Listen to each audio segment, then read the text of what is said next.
Hello, everybody. We're going to get started. I'm Stu DeQ, the Executive Director of the Yale Center for Business and the Environment, and the Director of the Planetary Solutions Impact Accelerator, which is the lab-to-market work at Yale, working with faculty in a mid-lab bench or late lab bench stage to get into an early commercial state. And we just heard earlier in the climate track 8 pitches from early-stage companies and founders doing remarkable work.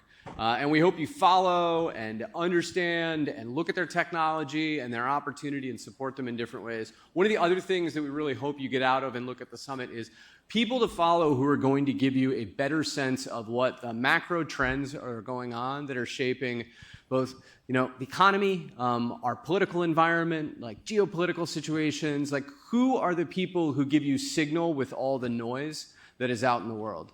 And to find those people, you have to find rare birds. You have to find people who have been scientists and are now leading investment advisory work. You have to have people who've been on-the-ground organizers who then are reshaping and rethinking about the way that we organize our political structures. You have to have lawyers who turned into commissioners, who then turned into professors and teach. You have to have people who are multifaceted, who can understand the different dimensions of what is going on. So we've assembled this group for you today to learn and listen from. And what I want you to do as well is to follow them afterwards. If you see Sarah's writing, if you see Aaliyah's writing on LinkedIn or anywhere else, it is powerful, it is insightful, it is something that will give you better clarity and understanding of what these issues are. And I would also encourage you to go up to Rob afterwards and encourage him to write more, which we always are, because he's an amazing writer but doesn't seem to find the time for it. So please use these individuals as your guides going forward for where to see and understand the way the world is changing. Because they are here, they are writing constantly, and they are incredible intellects. So thank you all for being here. Rob, the floor is yours.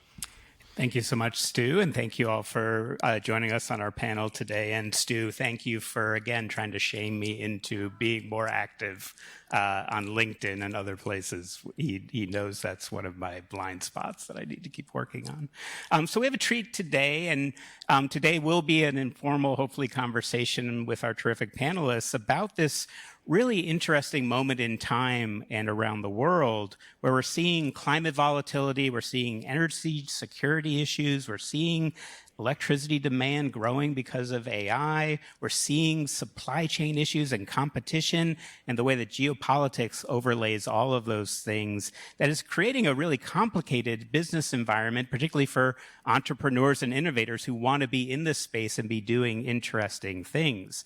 Resilience, affordability, infrastructure constraints, physical climate realities, they're all intersecting right now. And as Stu said, you need people who can think about those problems across multiple dimensions. And that's the treat that we have for you today. I'll start with very short bios. I believe they're in your materials as well. And after their short bios, I'll invite each of Sarah and Aaliyah to give sort of a 5-minute sort of welcome framing, sort of understanding where we are, and then I'll dive into questions, and then I'll leave time at the end for the audience as well. We'll have microphones that we can have you ask your questions of the panelists as well.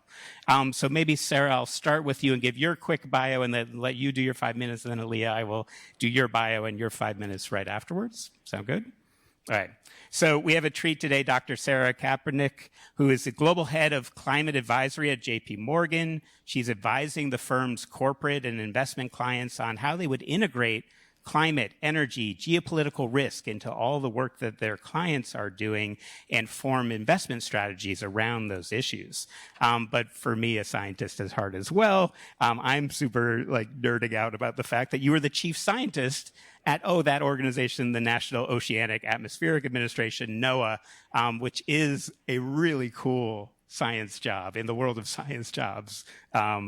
Your current work has been captured in some really interesting, and again, encourage you to go read them, writings, including Power Rewired, which is part of how we got our title for our talk today, the new map of energy and geopolitics that's looking at the sort of fragmentation that's happening in this space. So maybe that's the place to sort of tee up your first 5 minutes, is to sort of have you sort of share with us where you see where we are in climate risk and geopolitical risk and where they're all colliding. So Sarah, it's all yours. Yeah. Thank you, and thank you for Yale for having me today. I'm so excited to be here and have this conversation. So that Power Rewired report that you're referring to, the reason we wrote it was we wanted to help business leaders start also thinking like a state. So I actually wrote it with our head of our Center for Geopolitics, Derek Chalet. He and I had long careers in the federal government, myself in NOAA and Department of Commerce, thinking about science and tech and innovation and how it supports the economy, and him working in the State Department for most of his career, but also in the Pentagon. And what the questions we started to get when we both entered into the bank at the end of 2024, beginning of 2025, we were getting questions about why is there certain types of behavior and investments happening in the Middle East and in China and Southeast Asia. And the questions we were getting is, why are the sovereign wealth funds in the Middle East so focused on renewable technologies and renewable technology development globally when their economy is based on fossil fuels? And why is China building out so much on batteries and all these other technologies?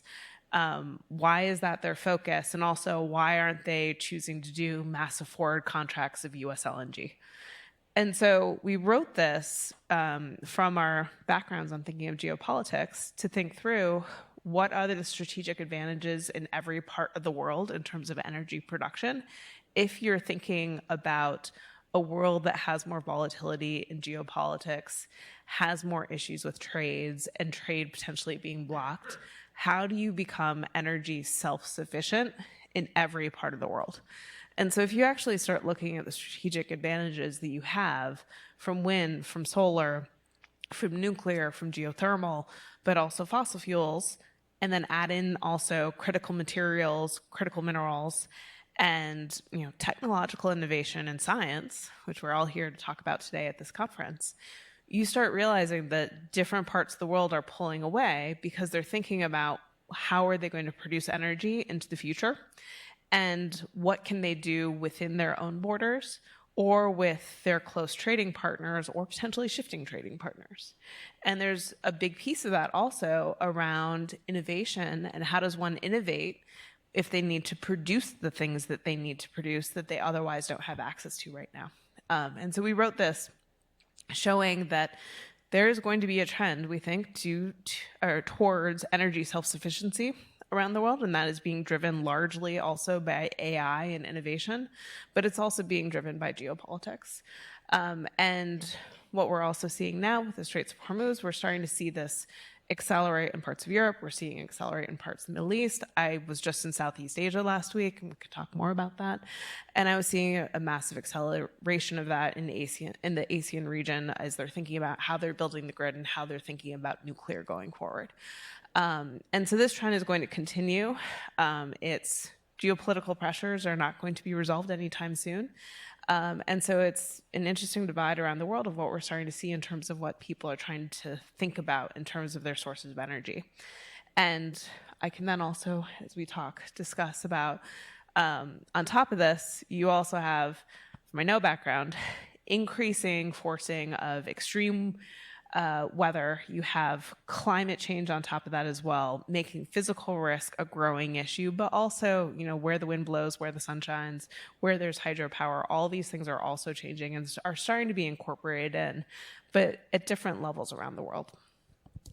So that's a wonderful sort of, as requested, sort of teeing up those big sort of global geopolitical sort of trends, those macro things that are happening. And it's a nice transition, perhaps, for me to introduce Aaliyah Hack, who is our president of the Clean Economy Project, where she's leading a policy-focused nonprofit that works to accelerate this shift to a clean economy by making clean energy the most affordable and easiest and most compelling choice for households, businesses, industry, et cetera. So lubricating the system, and a policy system in particular that needs some lubrication, I think, to move smoothly, more effectively. And that's the role you've played in numerous organizations throughout your career, building that usually US-based climate and clean energy policies and strategies. You were at Breakthrough Energy before that, founded Invest in Our Future, you were at NRDC, but I'll claim you as a Master's of Environmental Management from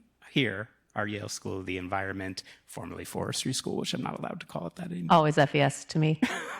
So Leah, why don't you sort of share sort of an opening question for you, where the current policy landscape perhaps is and the work that you're doing to try to navigate that in an interesting, I'll use that word, time. Thank you. Thank you for having me. Good afternoon, everyone. So as Rob said, I'm Aaliyah Hawk. I'm the president of Clean Econ. We push for groundbreaking policy change that will unleash clean energy and economic growth. We launched Clean Econ last year. We're a pretty new organization. And you might ask, Aaliyah, why would you start a new climate organization in a year when everybody's running away from climate change? And that is a great question. It is one I've had to answer to many people. The main reason, I've been working on climate for more than 20 years, and I've been reflecting a lot on what it's all meant. I have this nagging feeling like we haven't nailed it in the last couple of decades. I think there's more work to be done. And I think we really desperately need a new approach to how we do climate policy and innovation. A lot of the legacy environmental groups, I've worked for a number of them, like NRDC, Greenpeace, the Sierra Club. These are incredible organizations that have been really successful. And a lot of them see that they do need to change. Some of these organizations have interpreted that as like a messaging change. So, like Control F, find climate, replace it with affordability, do the same stuff. And sure, that's a change, but actually we need a legitimately new set of goals, a new agenda, a new toolkit, new policies. Like we actually have to change what we're doing. And just to double click on this point, right? Like climate action has been rooted in the history of the environmental movement. The first front of that would trace back to the 1900s, the Yale School of Forestry, Gifford Pinchot, conservation of resources, nervous that we're going to run out of things, that we're going to degrade all of our wild lands. Those are all really, really important and really powerful work that was done to create national parks, create national forests, make sure that we're balancing industry and extraction with conservation of resources and the need for wild places. That led to like fossil fuel pipeline fights, to banning oil drilling, to things that are all about like energy extraction that are bad for nature, right? And that's not bad. That's one area of climate action. There's another area, another front of climate action that's rooted back into the 1960s, of Rachel Carson, Silent Spring, smog is choking our cities, rivers are on fire, maybe we should make a Clean Air Act and a Clean Water Act. Thank God we did those things. Those are incredible statutes that have led to, that are important victories for us. And those have led to pollution reductions, net zero goals, cap and trade, carbon tax proposals, power plant regulations. And again, that's an entire area of climate that I'm not saying should go away. But those pipeline fights and those power plant regulations aren't fully or actually solving the climate crisis. What we need now is a third area of action. Like we need a third front that does something totally different. It's not centered on nature. That's not centered on pollution. It is centered entirely on economic growth. So what does that mean? What does it look like to be centered on economic growth? It means you're literally creating and changing the policies. You're changing the tools so that we can build clean energy faster and we can make clean energy cheaper. Innovation is at the core of both of those things, by the way. the other thing about the third front is that there might be a lot of new people involved. So like the old guard of climate action should keep going and keep doing what they're doing. We need a lot of new people with new experiences and new skill sets who understand how do you build things? How do you innovate? How do you invest money? What are the decisions that are made to actually build the clean energy industry? Those are the people we need actually communicating with policymakers and forcing the changes that we need that will lead to thriving clean energy industries that will replace the emitting incumbents that we need to move from. So I'll leave with this. I think there's a lot of places where a third front that is focused on economic growth, that's focused on cheap clean energy, dare I say, abundant clean energy. We need to focus on a lot of different fronts. One really urgent one is the electricity grid, right? I mean, we're talking, I have so much emotion about this, so it's going to come out right now. Emotion about the grid. Which yes, is impressive. I have, listen. The grid is a 100-year-old machine that is brittle, balkanized, and it doesn't make any sense. And yet somehow our entire lives revolve on this thing working. And not only is that a problem, hyperscalers, Microsoft, Google, some very, very wealthy companies need speed to power, and they are willing to literally pay any amount of money for those electrons, including they would prefer those to be clean electrons. They have literally purchased all the clean electricity that is available, and they need more. Wind and solar is relatively cheap, cost competitive. It is ready to go. We could deploy it tomorrow if we needed it. Yet somehow the grid is so dilapidated that those projects get stuck in an interconnection queue. The transmission lines that would connect the resources to the demand centers, they just remain pieces of paper and proposals. Talk to Michael Skelly about the Clean Line and the Arkansas Public Service Commission if you need more detail on that. We need policy change to fix this, right? Like a lot of folks in the innovation space, I think of themselves as separate from policy because it's like you create a cool new thing, the market picks it, it goes off. And that does work for like software and apps and different things. Energy is different. Energy requires a lot of innovation and a lot of regulation, a lot of policy, a lot of shared infrastructure. There needs to be both moving together. And I really see how the folks who are here at this summit need to be core to that policy change and how we move forward with an electric grid that actually creates an economy that we are proud of and that we know is competitive globally. So that is, yes, emotional. And Sarah, I want you to jump into this, and because this is something you've written about and explored, the importance of the grid. It's important for a resilient grid, for a modernized grid, an updated grid. Perhaps share some of what you've been talking to your constituents, clients, et cetera, about this key sort of element of the clean energy transition and climate action. Yeah, I didn't realize we were going to do love letters to the grid. But that is where we are now. Was mine a love letter? It's going to be with mine adding on to it.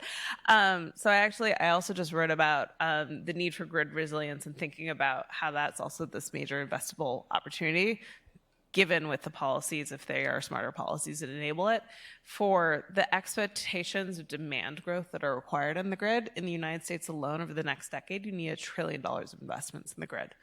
And I see this coming together from a number of different tailwinds of why that is being pushed forward. So on one side, you have the grid itself, as you said, it's falling apart. You need to invest in the grid because the infrastructure is old, it's weak.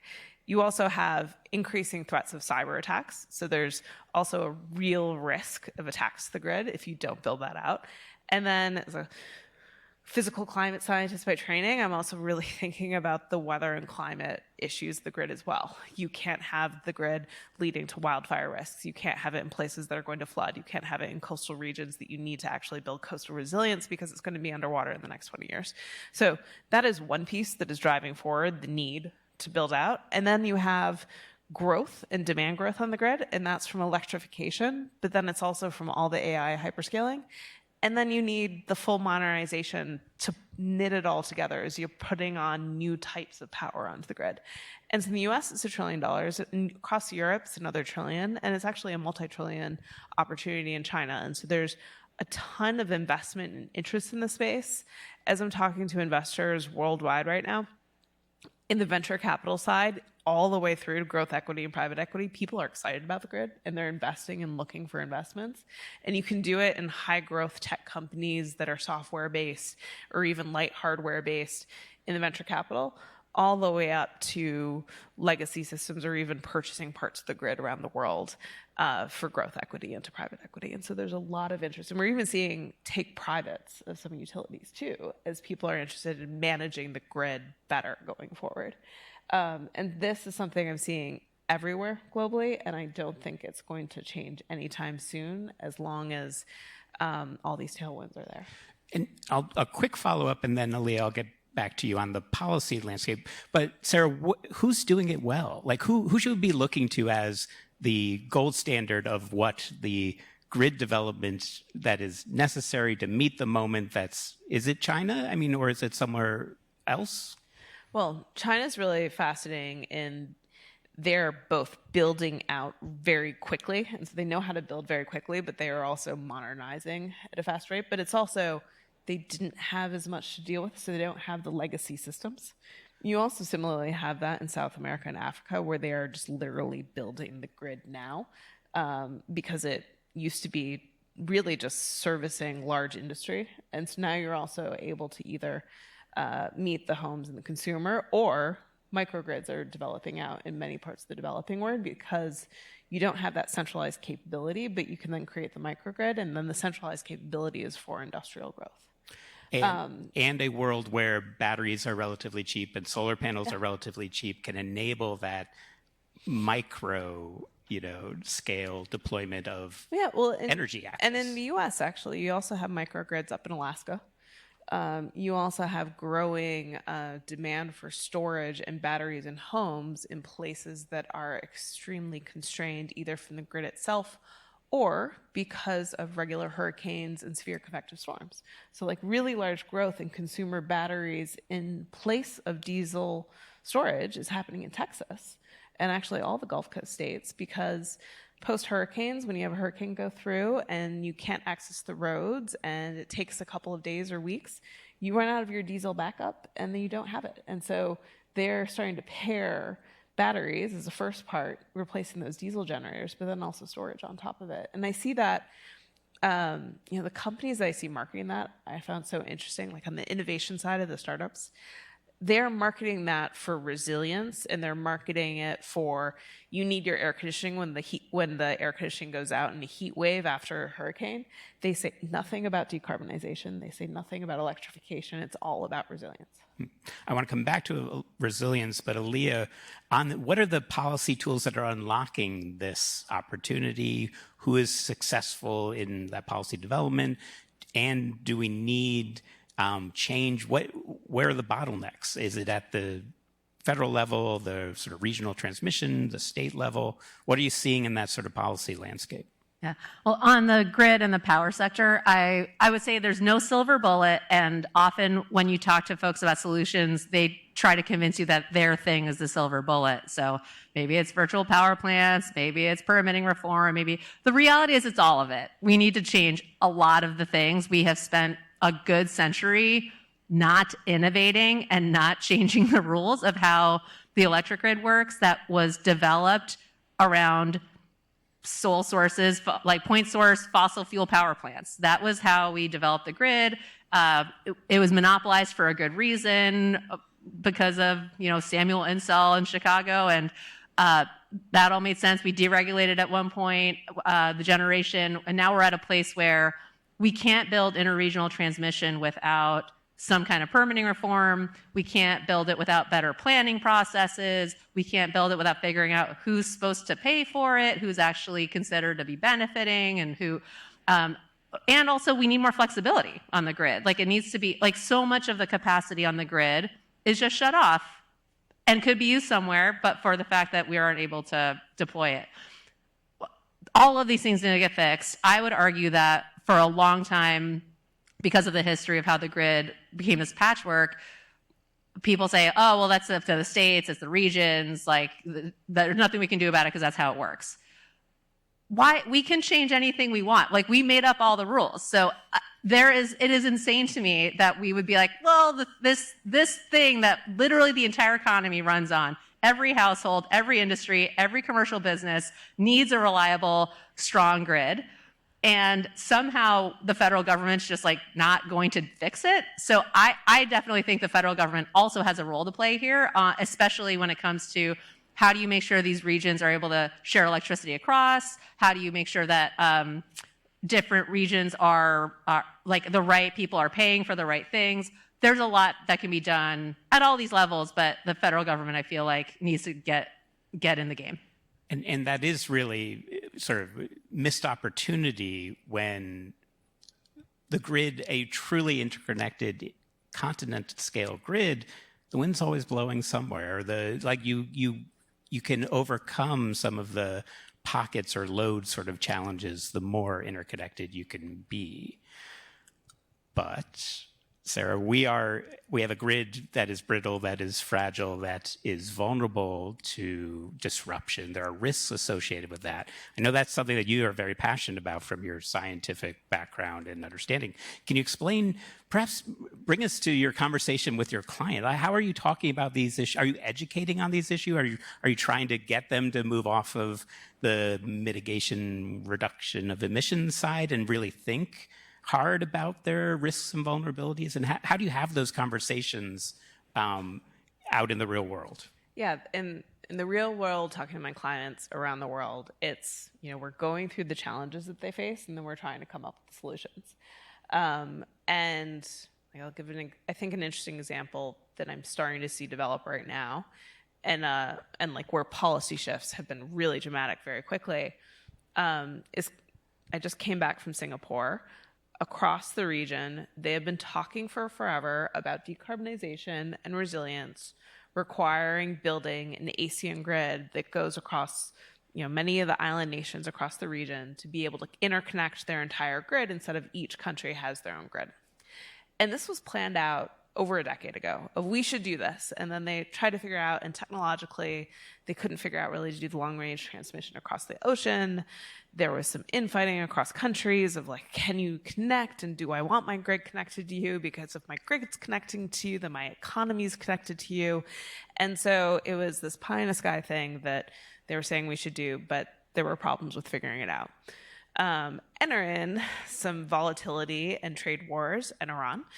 Now they're going full force again about building it out. You also have now some new technologies that can give you that really long range transmission in subsea cables. You also have the technological unlocks of all of the ocean tech where you can go to those subsea cables. Should they be severed on purpose, or should they be severed because of an earthquake? And you can actually start replacing them and dealing with that at a very low cost. And all of a sudden, it's back in game where they're talking about this. And it's also because they're having electrification really rapidly because they have access to EVs from China. And so their grid needs to be upgraded to match the demand that is growing. And then on top of it, they also want to build their own data centers. And there's a lot of questions on the policy side and also on the importance of economic development of having data centers where you have the data center sovereignty discussion of you need your data center within country with your data because you don't want necessarily that data elsewhere in case something gets severed and you need access. So they're thinking we need to build these massive demand centers. We also have the EVs. How are we going to now build the grid to manage everything? And it's also revitalizing a discussion around where should we be siting nuclear? And some of these island countries don't have a lot of land where they can actually build large power plants or large infrastructure. And so as they're doing that, they're having negotiations and discussions about where to build the things. And so it's brought the countries to the table, the discussion. It's brought various companies that now have solutions. And there's these really in-depth, careful conversations about what to do. Oh, and on top of that, they're also acutely aware of climate change and extreme heat, the need for air conditioning, and also sea level rise, and where they're going to build to be able to manage this grid for the coming 50 to 100 years. And so the level of planning is just next level of what I see in other parts of the world. And that just snapshot there demonstrates the complexity of all those sorts of trying to solve for all of those problems almost at once and in a time of risk, uncertainty, and sort of global disruption of our traditional fossil fuel systems and the like. That doesn't sound easy. Aaliyah, is it even harder in the US because of our sort of antiquated policy structures? And what are you seeing? I'll come back to this is the abundance question. Can we pivot to a different approach from a policy perspective that's trying to solve all those things that you're seeing in Southeast Asia? I could imagine saying, well, that's the PJM market around Virginia, but it's also a nuclear question for New England, and it's a nuclear question in California. Where is your organization focusing its attention on that abundance question, how we get out of our own way and move with the speed we need to meet this layered challenges of today? Yeah, I mean, I think for a lot of folks who've worked on climate and clean energy, the last, let's approximate 1.5 years has felt sad and depressing. Everyone has their reasons for that. I am strangely optimistic, actually, about where we can go, given the current political landscape. The technology has been advancing incredibly fast. More and more people are seeing the insanity of the system around us and how it needs to change.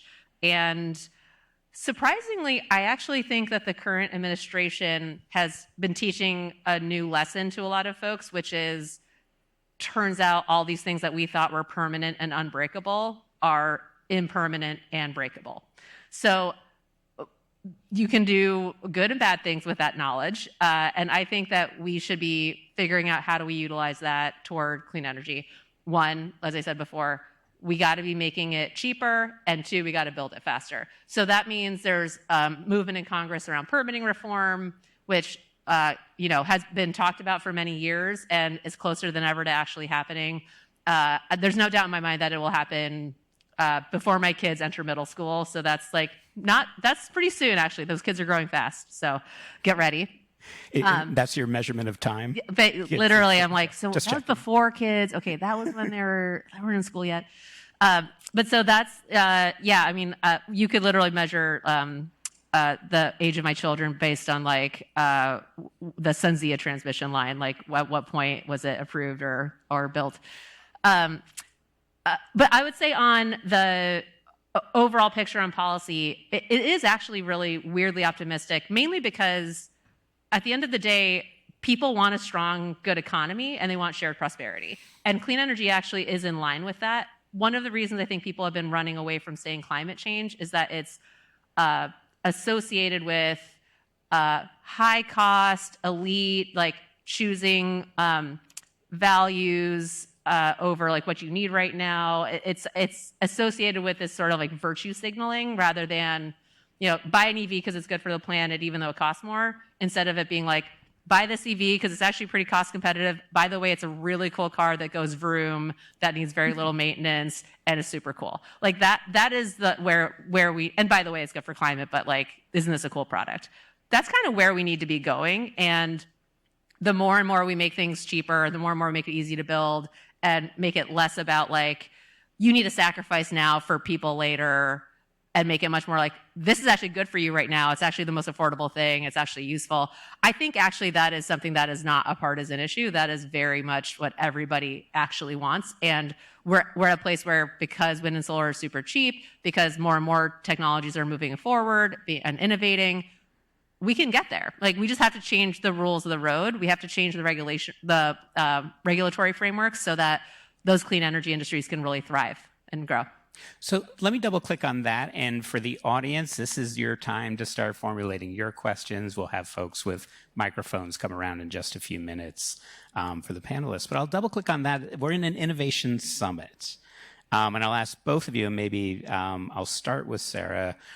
What are you seeing in the innovation space? Are you seeing who is a leading, or is it a country? Is it a region of a country? Is it an academic institution who is leading on creating the solutions for the problems that we haven't even figured out yet? Who is on the leading edge in the science and tech world? And then Aaliyah, your question will be, who's on the leading edge of making the innovator actually feel supported, successful. The governor was here talking about what he's trying to do in Connecticut. Where else are you seeing policy change? So Sarah, first on where's the innovation coming from and who's leading there, and then what is making the innovator's life easier? So I have a complex response to that. I love complex responses. I see the like the innovation on scaling and manufacturing of many of these types of technologies that are needed. It's been in China in recent years, and there's been a really big focus on doing that with the view that this is the future of the economy, and then you have a whole new stream of exports that you export all around the world. But still, there is tremendous innovation that happens in the United States, tremendous number of companies that are started, and the thing that is also in the US that does not exist elsewhere, and I'm acutely aware of this when I go to, especially to Europe, is if a startup wants to start a company and then get the capital it needs through venture capital and then grow, they all eventually have to raise money in the United States.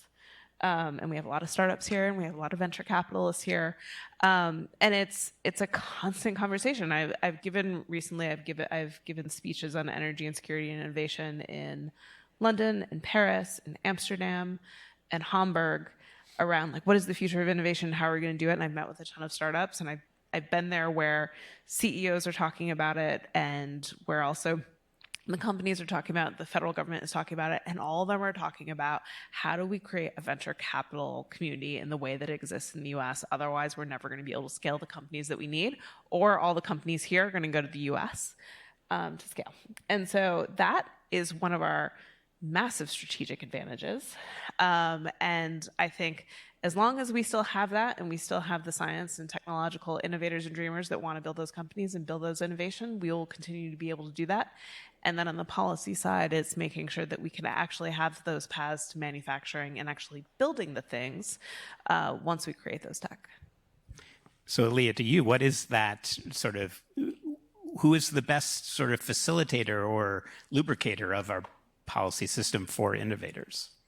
Well, the first thing I would say is actual innovators should get involved in the policy work itself. And I realize if you're creating a startup, you might not have a ton of spare time. However, your voice and your experience really needs to be heard by actual policymakers who, for the most part, only talk to themselves and maybe to angry constituents occasionally who leave messages in the office.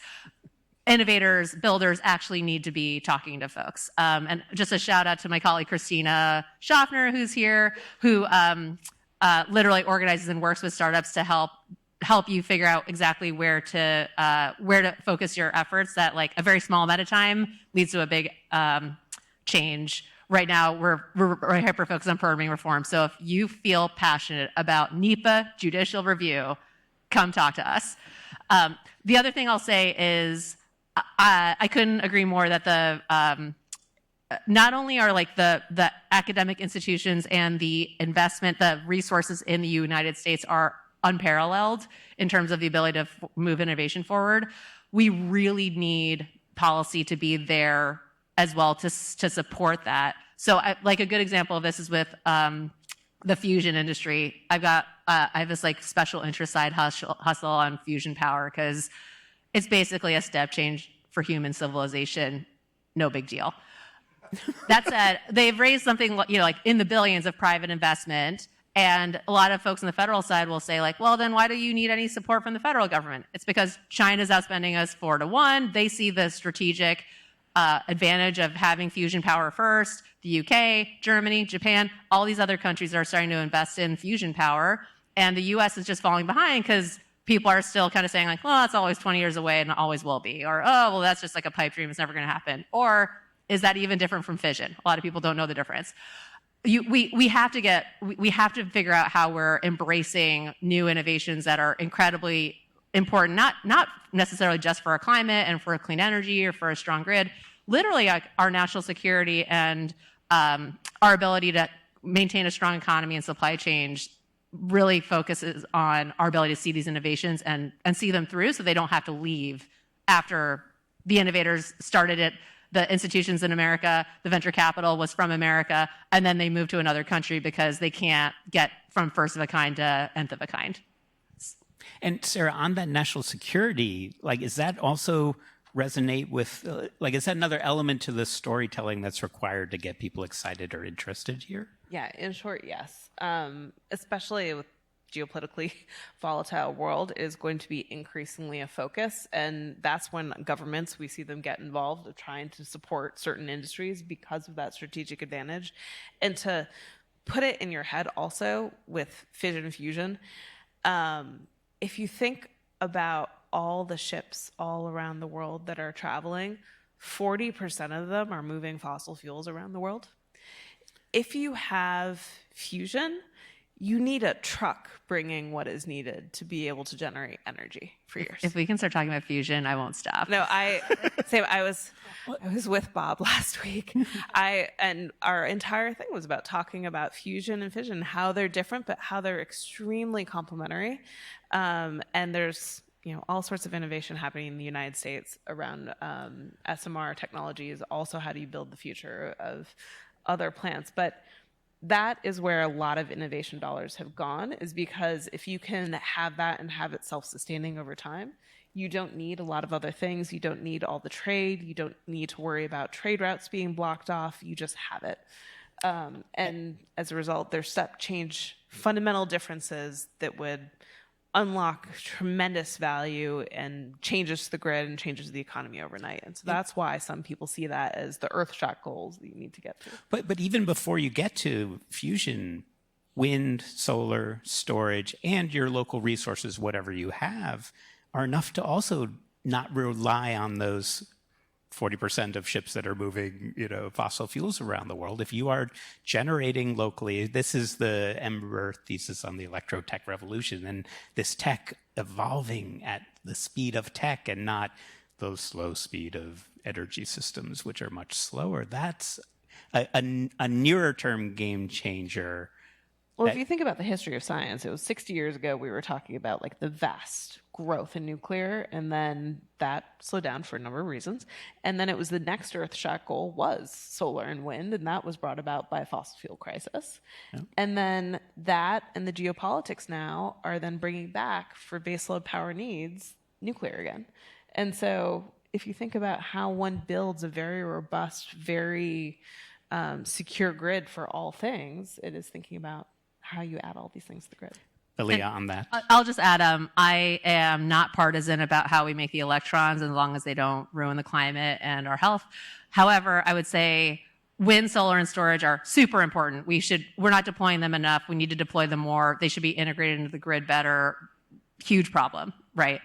And also, relatively low energy density, the level to which our energy demand is going to be increasing over time, not only because of data centers, AI, and developed world changes, but also middle-income countries that are going to be urbanizing, industrializing. I suspect they might want air conditioning because of what the North has done to them.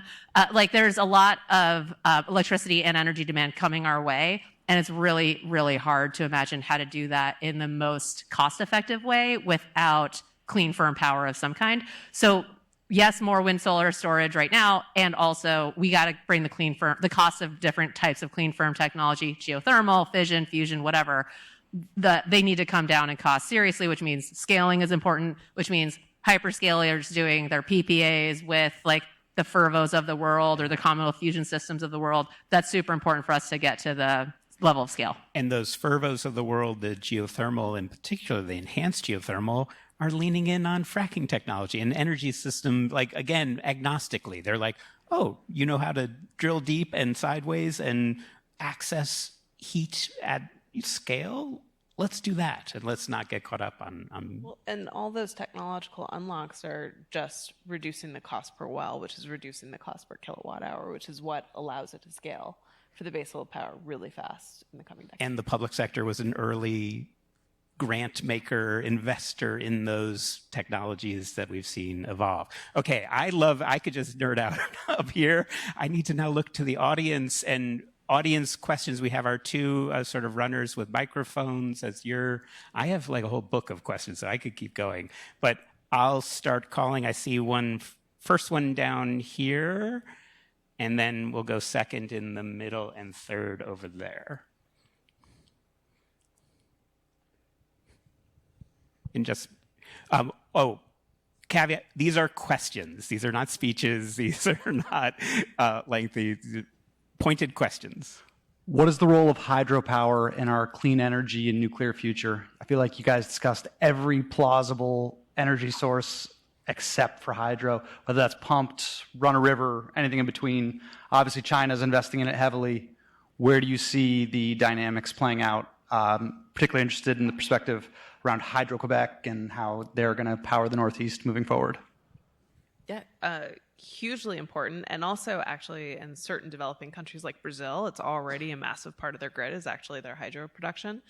As someone that's also former NOAA, it's also difficult to build more. We've actually been removing dams in certain places because you're having the physical climate risk onto fish as well. And so it will be difficult to build without considerations for actually the ecosystems in many of the parts of the world. That is a difference in China versus the United States and North America and Europe, is that there is less concern for making species go extinct when one builds. So it will be part of the mix, but it's complicated. But definitely on Montreal and Hydro-Quebec, eastern port, like if you think of the all of North America, eastern portion of North America under climate change is going to get more water. And so if you build and plan for both flood and for hydro, you can actually increase capacity. Whereas in the western portion, due to climate change, you're going to have aridification and you're going to have to deal with less water. And so it becomes less viable if you're worried about the mean. And so also with climate change in mind, it's going to be incredibly important to think through that. And I'll add that when I was at NOAA, I used to support the Department of Energy, and every few years we actually wrote a report on the future of climate change and its effects on hydropower in the U.S. and around the world. And so you can actually map out the places that will benefit from it versus the places that will get hurt. Aaliyah, did you want? I'm happy to expound more, but yeah. And so next, as the microphone's moving to the middle, I'll just give a shout out for the state of Connecticut, whose industrial revolution was water powered, and we dammed literally all of our rivers. And when I was commissioner, I worked closely with a staff member who was trying to create fish passage and to remove some of those small dams for those run-of-river fish, but we still have some amazing sort of hydro resources. And again, innovation in those run-of-river ways, tidal, other sorts of things could still happen. Middle question, and then the next one was over there. So, okay, question, not a speech, but a little bit of prefacing to hopefully help you. Not much prefacing. I'm going to hold you. Thank you, Dr. Rob. Understanding that, yes, fusion would be a stepwise achievement for humanity if we can get 192 lasers to blast into one target, 5,000 times a second instead of one. Short of that, wind is pretty far along. Solar technology is not maturing. Storage, grid battery storage seems to be the next great opportunity. So going beyond lithium-ion technologies, where does each of you see more advanced technologies that are far enough along and good enough to make a real difference in decarbonizing the grid meaningfully in the next couple of years, but need development help, deployment help? Where it's sort of reiterating your question, where can we find grid scale battery in development that can make a difference and is far enough along to, it just needs a lot of pushing from permitting and financing and so on. Thanks. And where can I find one? Thank you. Yeah, I mean, I think there's a lot of really good companies that are doing long duration storage in different ways, whether it's iron flow batteries or others. I'm not a technical expert on storage, but like Antora Energy, Form Energy, Tempo Energy, which I think used to be called Redox Blocks. There's a lot of different ways to do energy storage beyond lithium ion. That's super important for us to be investing in and building. A lot of those folks have either pilot or kind of first commercial demonstrations being built now, or it's obviously not the cheapest technology yet because it's so early stage, but that it really needs more investment.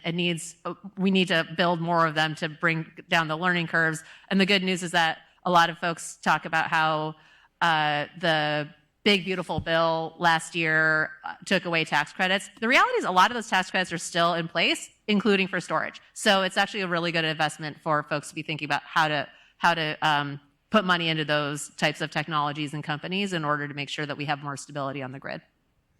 And I'll add ditto, and I see a lot of those longer duration storage batteries of like 100 hours that are either iron-based, aluminum-based, others. Their order books are filled for their current capacity, and so a lot of them are going to need debt financing, structured finance for building more capacity and factories. It's not more equity financing, and I think like broadly across this market, we're going to see a lot more needing debt financing and structured finance. And so it will be, will that come from financial institutions, or will that come from either states or countries trying to attract that technology to those countries? And increasingly, I'm seeing outside the US and places that want these tech, they're trying to create all the credits they can to compete with the US to bring those first factories to them and the first deployment to them. And so it'll be a question on the policy side of how fast do you want it to move along, and do you want it to move within your own border? We had one up there. And then I see one more here. Those will probably be our last two because I want to give the panel a wrap up at the end. Thank you so much. I'm fascinated by the financing side. So one thing that stood out to me is that most of this panel, which is not surprising, is focused on energy.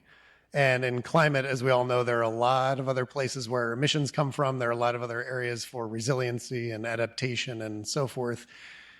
And you made the comment about the United States and the venture community. And, if you look at the last many years of kind of that upswing in climate investing, I think there's kind of a hangover from venture investors recognizing that the duration of the investment is quite different for a lot of these longer term physical climate related technologies. And now there's AI to put that money into for the venture side. So I'm very curious if you see any sort of investment or financial vehicles that are applicable to the earlier stage climate innovations that are not either defense, dual use, or energy, because it seems to me like right now the landscape is pretty dry. And I'm curious if you've found any pockets where funding sources are actively still paying attention there. I will say on that, I think there's also a rebalance towards heavy focus on the financials early on of companies. The ones that are raising well are the ones that either can have large growth or are being really careful with their financials in terms of unit cost and what it's going to be scale. So it's also, there's a shift towards more financial intelligence in the investments being made towards not having green premium, essentially. And actually, that isn't a shift in thinking of venture capital of how long I need to go. It's a shift on requiring those companies to be very diligent in that in a way that we also didn't see in previous years. But as a little follow-up to that, is it also just harder to invest in resilience? Or is that just for the investor space, or do they have more trouble wrapping their head around that? I would say, I know that some investors have been interested in this space. I think resilience and adaptation is a really hard, it's really hard for like venture capital to get involved in adaptation and resilience because it's a function of income, and it's a function of vulnerability, and it's a function of poverty. And in reality, if you're making something that's going to sell really well eventually, the people who need it the most probably have no money to pay for it, which means governments need to pay for whatever the thing is. So I think, I'm a policy person, but it's really hard for me to see how you would separate really important, strong policy moves toward adaptation funding or resilience funds that need to be in conjunction with like private investment into resilience. Yeah, I see a mixture of things happening. I've written extensively about all the ways that things are being invested for adaptation and resilience. And part of the problem is that people only think about it in terms of a risk standpoint, not an opportunity. And like the place in the venture that I see a lot of interest right now is in insurance tech and information services that are helping you unlock it a cheaper way of figuring out what are the resilience measures that are needed and then being able to do it, or information on physical risk that then gets tied to financial products is the growth area. And the early stage of adaptation resilience companies were a lot of them were physical climate risk information companies that didn't tie to any products. So they actually, a lot of them are failing now because they didn't have tie to anything that really had growth other than just repackaging climate information that a lot of scientists in the room and others that have done. But there's a lot more that's growing, and I would also say that a lot of resilience and adaptation spend done by corporates is also not necessarily loudly spoken about because it's replacing old infrastructure. And when you replace the old infrastructure, you think about your physical risks and how they're growing, and you invest in it because you're being pressured either due to a loss, you don't want business outage risks, or you have insurance. And actually, I'm seeing more and more in the resilience space in the startup community. And I forgot, I should also say, I'm here, and if we can't talk, and all the innovators out here, there's other JP Morgan people here because we're sponsoring. So, like, go talk to them. It's all of our different groups that help with startups. And I will just give a quick shout out to our green bankers from Connecticut, who I see in the audience, who are doing work on innovative municipal level financing opportunities for resilience improvement districts and the like. So I'm getting the signal that I need to wrap us up, but I wanted to, as I promised, to give each of you the 30-second something so we can leave on a hopeful. Although I think this has been for a climate related talk,